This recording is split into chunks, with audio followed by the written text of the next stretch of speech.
Berones.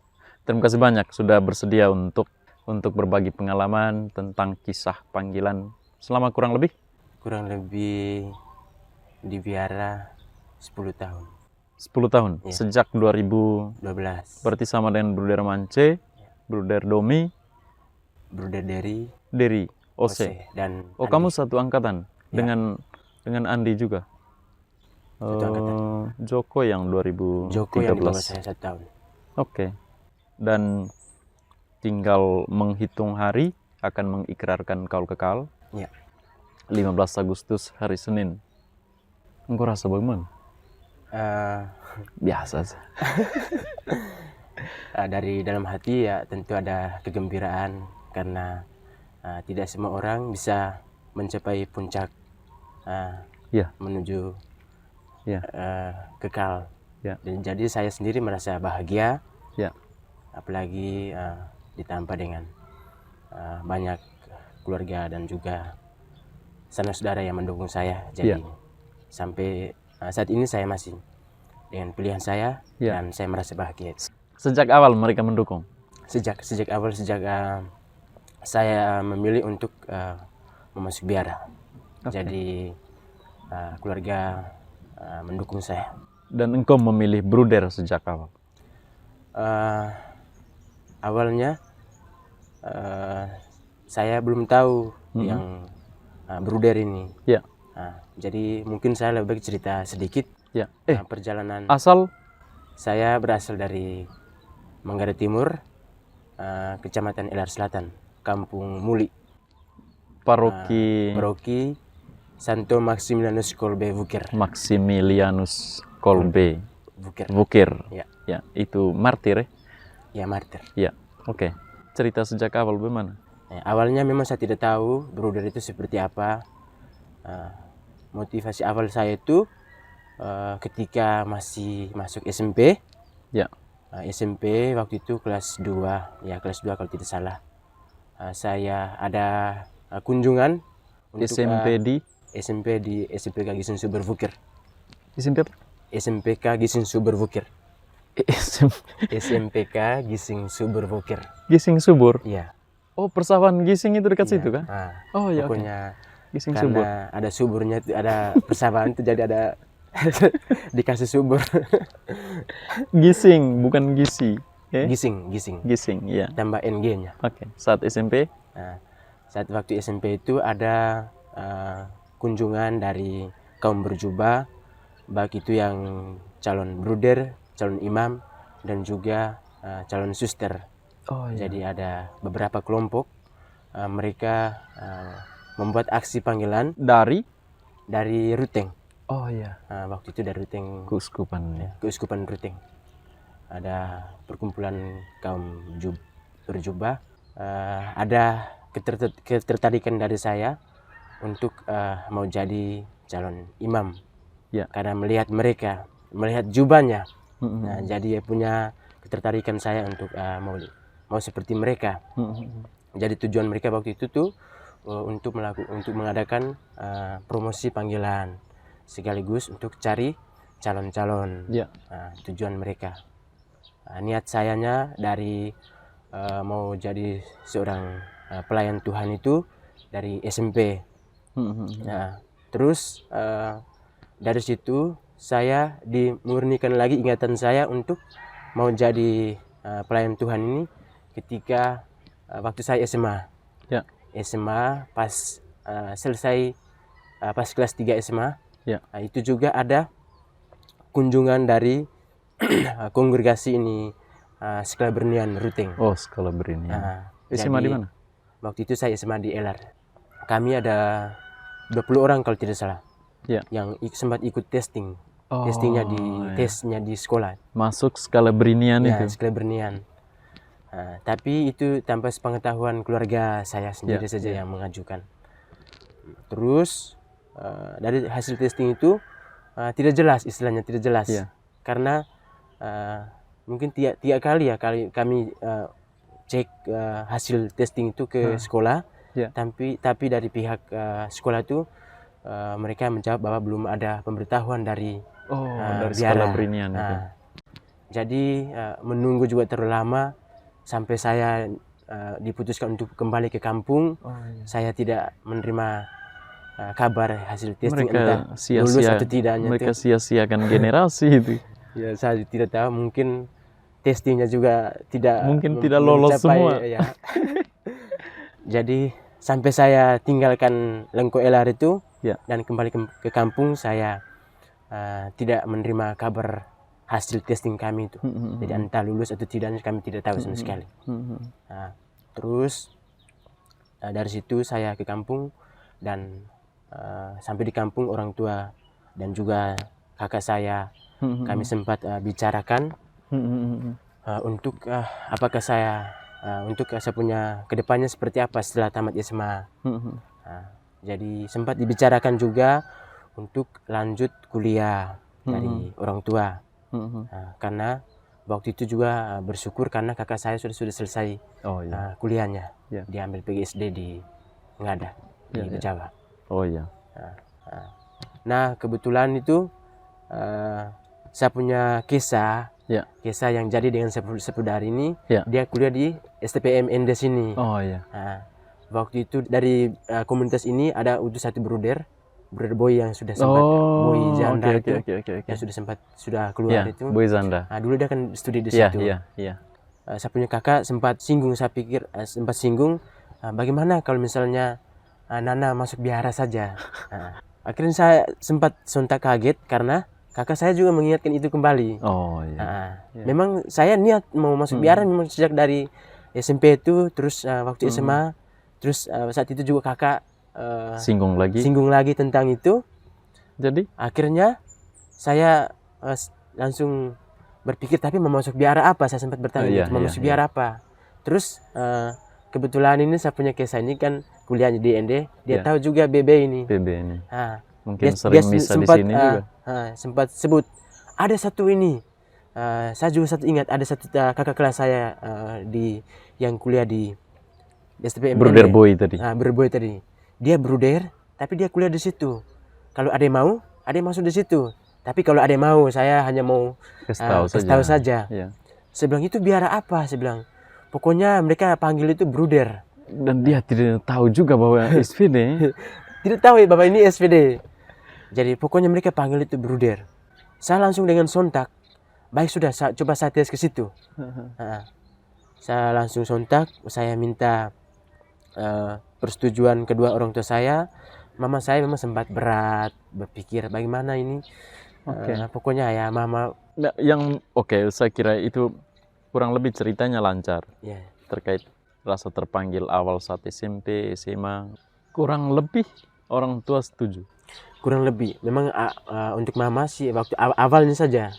Dalam pikiran mama itu seperti apa saya juga tidak tahu. Saya sempat tidak setuju.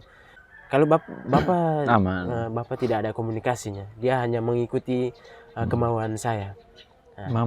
Mama ini yang agak berat waktu itu, kurang terlalu setuju dengan pilihan saya. Tetapi setelah dikomunikasikan juga, diarahkan oleh kakak Nona segala macam, terus komunikasi baik dengan mama, dan akhirnya mama juga bersedia hati dan setuju dengan. Apa yang Bruder Ones tahu? Rasa beratnya mama itu apa? Karena mungkin yang pertama itu karena saya laki-laki yang tertua dari keluarga. Kamu berapa orang? Kami berdua. Kami berenam, cuma laki-laki 2 orang. Dua laki-laki, 4 nona. Jadi engkau kakak yang laki? Iya, kakak yang laki. Mungkin. Tapi tidak pasti. Tidak pasti. Dan engkau tidak pernah bertanya tentang itu? Saya tidak sempat bertanya itu, tapi alasan kuat mungkin karena itu saya laki-laki yang tertua. Dan mama datang. Tapi waktu itu ada buat semacam kayak bentuk perjanjian. Dia setuju, waktu itu dia sempat setuju, tapi dengan syarat tidak boleh ada dengar bahwa engkau keluar dari situ. Mama sempat melontarkan kata-kata seperti itu. Mama keras. Jadi saya tekun, serius, sampai akhirnya mama juga hadir pada puncak. Oke, jadi omongan mama juga menguatkan engkau untuk saya. Ini mukut ini. Ya, mukut. Oke. Dalam mukut itu, mukut saya kira semua orang tahu ya kata mukut itu. Artinya militan atau militansi. Tapi militan dalam perjuangan selama kurang lebih 10 tahun dalam masa formasi dasar SPD, engkau rasa ringan-ringan saja, sedang-sedang saja, atau ada hal yang sulit juga ini? Tapi saya akan diingatkan oleh mama, jangan keluar. Iya, Peter. Iya. Dari situ sudah saya putuskan dengan persetujuan mama, kedua orang tua saya. Saya akhirnya dengan kakek saya tadi langsung menuju ke Indes ini, langsung bertemu dengan pimpinan biara. Ya maksud saya itu tentu seperti itu. Itu kan prosedural dan lain-lain, lalu ikut. Kurang lebih selama 10 tahun ini. Engkau merasa perjuangan, kan tadi bilang mukut, militansi. Engkau merasa biasa-biasa saja. Saya punya perjuangan lancar-lancar saja, sedang, atau ada titik-titik tertentu yang terasa berat. Lalu juga tetap terngiang dalam kau punya ingatan soal omongan mama. Kalau soal itu tentu ada positif negatifnya dalam perjalanan panggilan saya. Itu saya rasa tergantung kembali diri saya pribadi. Bagaimana saya melihat yang menjadi tantangan itu untuk memotivasikan saya supaya saya tetap semangat.